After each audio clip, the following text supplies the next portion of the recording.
Good afternoon. Welcome to your main newscast right here on Kaieteur Radio 99.1 and 99.5 FM. My name is Joshua Van Slykeman. We tell you now that as the government continues its review of key documentations related to ExxonMobil's fourth Stabroek Block project called Yellowtail, Vice President Dr. Bharat Jagdeo has assured the securing insurance in the event of an oil spill remains a high priority for his government. While Jagdeo noted that insurance coverage remains an issue of concern, he did not clarify if Guyana would ensure this is obtained from the parent companies and not the subsidiaries, which hardly keeps any assets. This is one of the major blunders of the former regime, with the previous project for ExxonMobil being Liza Phase 1, Liza Phase 2, and Payara. EPA head Kemraj Parsram has said that the issues surrounding full coverage insurance from the parent company of the Stabroek blocks are still being examined, but no words has been disclosed on the progress of these discussions thus far. In the meantime, Jagdeo had said that the government is determined to ensure the of obligations regarding the protection of the environment when permits are granted to ExxonMobil going forward. Meanwhile, the Ministry of Finance mid-year report has revealed that a sum of $16.1 billion has been expended out of the $38.1 billion that was allocated for security in the 2021 budget. According to the report, the money was intended to advance the government's efforts at ensuring that every citizen is living and working in a safe, orderly, and peaceful environment. Critical to the administration's approach to crime, the report noted is the strengthening of Guyana's police force crime fighting and investigative capabilities. Moreover, it was stated in the report that a sum of $22.6 million was expended towards the training of 1,049 ranks in 47 courses during the first half, and it's projected that an additional 1,654 ranks will be trained both locally and regionally during the second half of the year. The EPA has received over 2,500 complaints from residents as it relates to the pollution and noise nuisance in various neighborhoods across Guyana. So said head of the EPA Complaints Unit and Senior Environmental Officer, Serge Paul Singh. Singh revealed that the majority of the complaints surrounding issues of odor nuisance from poultry and livestock businesses, along with dust and fumes from furniture and spray paint workshops. The EPA officer listed Region 4 as top of the list of hotspot areas for pollution. He noted that the other hotspots are Region 2, Region 3, and Region 6. Given that the complaints coming to the agency are scattered across the country, Singh said that the EPA has to craft a strategic plan in order to tackle these complaints. He noted that in this regard, partnership with other stakeholders, agencies, are essential. A drunk cop who was on Tuesday reportedly speeding in a heavily tainted motor car along the Good Fortune public road located in the west bank of Demerara ended up crashing into a parked canter truck.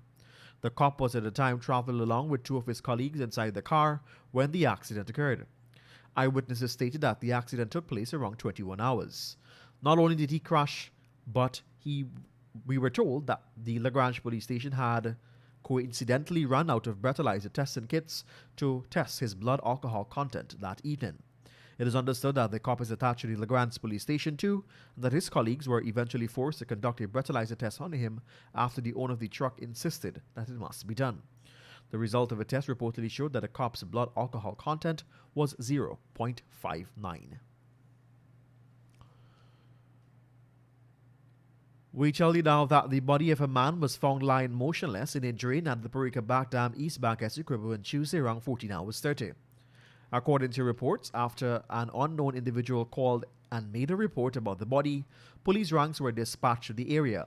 There, with the assistance of residents, they removed the partially decomposed body of the elderly man from the drain. The man's body was examined for marks of violence, but none were seen. The body was later identified as 65-year-old Mahadio, a pensioner of Parika, by a cousin, a 51-year-old man who also resides in the same area. The cousin informed the police that Mahadio was last seen on Thursday, October 7, 2021, in a drunken state walking along the Parika Back Dam access road. The body is currently at the Ezekiel's funeral home, where it awaits a post-mortem examination. Less than 48 hours after Colin Grant, the man accused of being the hitman in the murder of the Diamond East Bank Demerara businesswoman, Symmetry Ramnas, pleaded guilty to the crime, his co-accused from the police sergeant Colin Bailey was acquitted to the murder crime. Bailey, who was Ram Narayan's reputed husband, was charged alongside Grant for murder. Previous reports had alleged that Bailey paid Grant to execute his former spouse. However, yesterday, lawyer Nigel Hughes contended to the evidence provided to the court by the prosecution's witnesses did not in any way, shape, or form tie Bailey to the crime. Prosecutor Sarah Martin, who was left to call 3 more witnesses to stand, but she agreed that none of the other witnesses would present evidence linking Bailey to the crime. This is your main newscast on Kaieteur Radio. More news after the break. Guyana is now a full-fledged oil-producing nation. But how much do you know about this valuable yet finite resource? On our radio program, Guyana's Oil and You, we strike at the heart of every issue with informed views and credible data. The time is now for you to arm yourself with insightful knowledge on your oil wealth.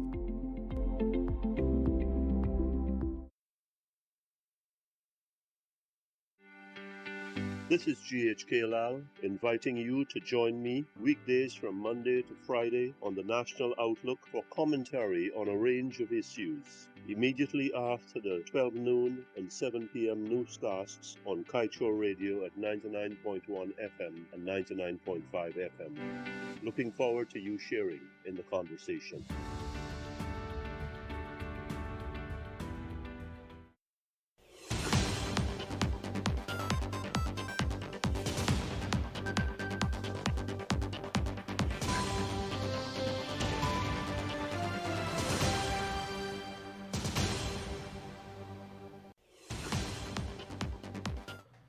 Welcome back. Thank you for joining us. We tell you now that the Guyana Fire Service has recorded a major decrease in the number of reports of fires as of the end of September 2021 when compared to the same period in 2020.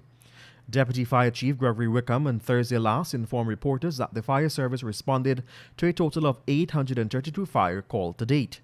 When compared to the same period in 2020, the Guyana Fire Service showed 1,639 fire calls were made, representing a 43% decrease. Wickham raised concern with the highest number of prank calls received, but noted that the fire service has no other option but to respond to each fire call it receives. Wickham further stated that another major aspect of the service, the emergency medical service system, recorded 4,728 calls, representing more than 50% increase when compared to the same period in 2020. It is now 12 hours 19 in Guyana and right across the Eastern Caribbean. We turn our attention to your COVID-19 updates. With the deaths of 3 more persons, Guyana's COVID-19 death toll has moved to 851. This is according to information released by the Ministry of Health yesterday. The deaths are that of an unvaccinated 68-year-old woman from Kuyuni, Mazaruni, and a 63-year-old unvaccinated man from Pomeroon, Supanam. Also a 17-year-old woman from Demerara, Mahaica, whose vaccination status is unknown. As of yesterday, there were 150 new cases. The ministry reported too that there are 36 patients in the COVID-19 ICU, 23 in institutional quarantine, 3,535 in home isolation, and 116 in institutional isolation. To date, a total of 29,435 people have recovered from the virus. And we turn our attention to the page 7 of the Kaieteur News that is dedicated to being blunt. Government after government has been delivering damaged goods to trusting Guyanese. The APNU AFC coalition government is now found to have given out $500 million in damaged laptops. They must have been a discount and somebody pocketed the difference. The current PPPC government gives citizens damaged goods, and this is costing countless citizens countless billions. Among the tainted goods are thieves, lies, and cover-ups. That dear Guyanese sounds just like what the coalition did when it was at the helm too. And that has brought us to the end of your main newscast right here on Kaieteur Radio 99.1 and 99.5 FM. Allow me to remind you that for these stories and more at your fingertips, you can head across to our website at kaieteurnewsonline.com or feel free to pick up a copy of the Kaieteur News at a newsstand near you. My name is Joshua Van Sleckman. Thank you for joining us. Coming up after the break, the National Outlook with GHK Lal.